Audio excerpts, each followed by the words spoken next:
Hello friends, कैसे हैं आप सब। उम्मीद करता हूं कि सभी लोग स्वस्थ होंगे, मस्त होंगे।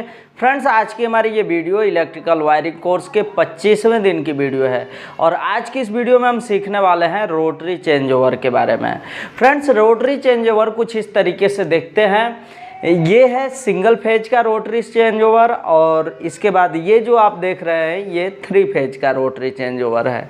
यदि इसके सामने के तरफ आप देखें तो 102 ऐसे करके लिखा होगा।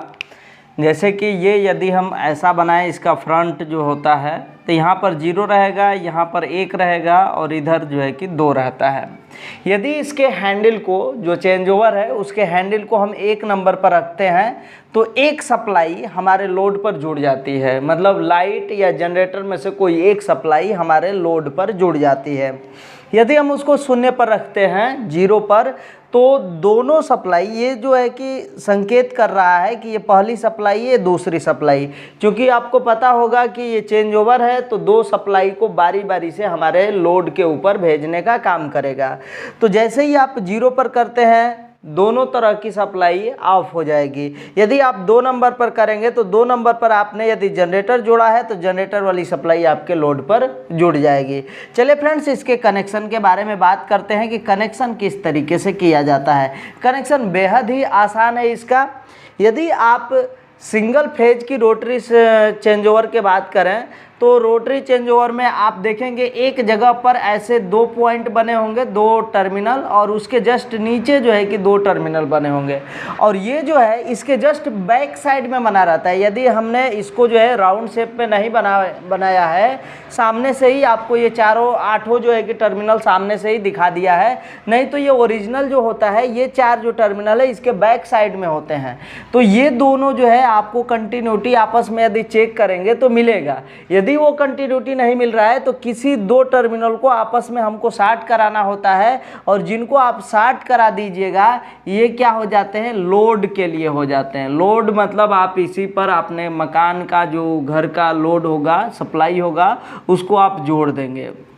तो ये जो है कि आपका लोड हो गया और उसके बाद यहाँ पर 4 टर्मिनल मिलता है तो इसको 1 नंबर पर रखते हैं तो ये जो है कि ये दोनों ऊपर वाले टर्मिनल इनसे सटता है तो यहाँ पर जो भी आप सप्लाई जोड़िएगा तो वो लोड पर जाके जुड़ेगा। यदि आप इसको 2 नंबर पर रखेंगे तो ये बीच वाला जो है ये मतलब टर्मिनल इन सब से हट जाएगा और नीचे वाला टर्मिनल ऊपर वाले से जाके सट जाता है तो नीचे जो भी सप्लाई रहती है हमारे लोड पर जा करके जुड़ जाती है। तो कुछ इस तरीके से आप इसमें कनेक्शन कर सकते हैं। ऊपर वाले पर हम ऐसे जो है कि यहाँ मान लेते हैं डीजी दे दिया, डीजी मतलब डीजल जनरेटर होता है, और उसके बाद ये नीचे वाले पर ईबी दे दिया, मतलब इलेक्ट्रॉन बीम होता है, मतलब कि पोल वाली लाइट होती है। तो यहाँ से आप ईबी और डीजी को लोड पर बारी बारी से ले सकते हैं और इसके फ्रंट पर आपको 102 लिखा मिलेगा। तो 1 पर मतलब कि आपका डीजी चल रहा है, 2 पर ईबी चल रहा है। तो 1 पर रखिएगा तो डीजी वाली लाइट जो है कि लोड पर जुड़ेगी और 2 पर रखेंगे तो ईबी वाली लाइट जो है कि लोड पर जुड़ जाएगी। यदि आप उसको 0 पर रखते हैं तो न ईबी जाएगा ना डीजी जाएगा लोड पर, मतलब इस समय स्थिति ऑफ की कहलाएगी। उसी तरीके से यदि हम 3 फेज की बात करें तो यहाँ पर 4 ऊपर, फिर 4 उसके नीचे, फिर 4, फिर 4, मतलब 16 टर्मिनल इसमें बने होते हैं। और इसमें होता क्या है कि 4 जो एक साइड, मतलब 8 टर्मिनल जो एक साइड पर बने होंगे आपस में वो जुड़े होंगे। यदि वो जुड़े नहीं हैं तो उनको आपस में जोड़िए, किसी तार के माध्यम से या किसी भी तरह से उनको जोड़िए, बाकी 4 टर्मिनल को अलग अलग रखिए। 3 फेज का मतलब आपको पता है कि इसमें जो जनरेटर लगेगा वो भी 3 फेज का रहेगा, जिसमें से 4 तार आएगा। 4 तार में 3 जो है कि फेज होता है और 1 न्यूट्रल होता है।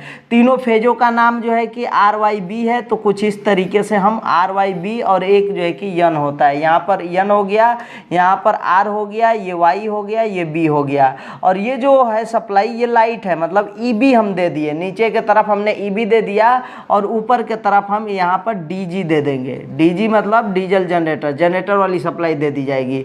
तो इसमें भी RY और B हो जाता है, नीचे यन हो जाता है, और ये जो सप्लाई है वो डीजी की सप्लाई है। तो इस तरीके से आप इसका कनेक्शन कर लेंगे। जो अकेला अकेला रहेगा उस पर आप सप्लाई ईबी और डीजी का दे दीजिए, और जो आपस में शॉर्ट रहेंगे उनको जो है आप लोड पर जोड़ दीजिए। ये चीज़ आपको 60 वाला जो ऑप्शन है वो दिखेगा भी और हो सके तो नहीं भी दिखेगा। तो जब नहीं दिखेगा तो आपको कंटिन्यूटी लगा के टेस्टर जो है कि चेक करना है कि कौन सा आपस में 60 बता रहा है।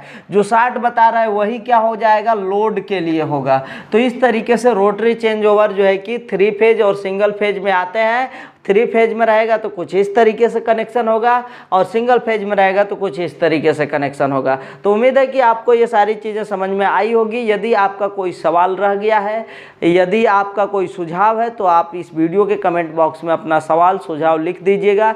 चलिए फ्रेंड्स, आज के लिए बस इतना ही। मिलते हैं नेक्स्ट वीडियो में नेक्स्ट टॉपिक के साथ। तब तक के लिए जय हिंद, वंदे मातरम।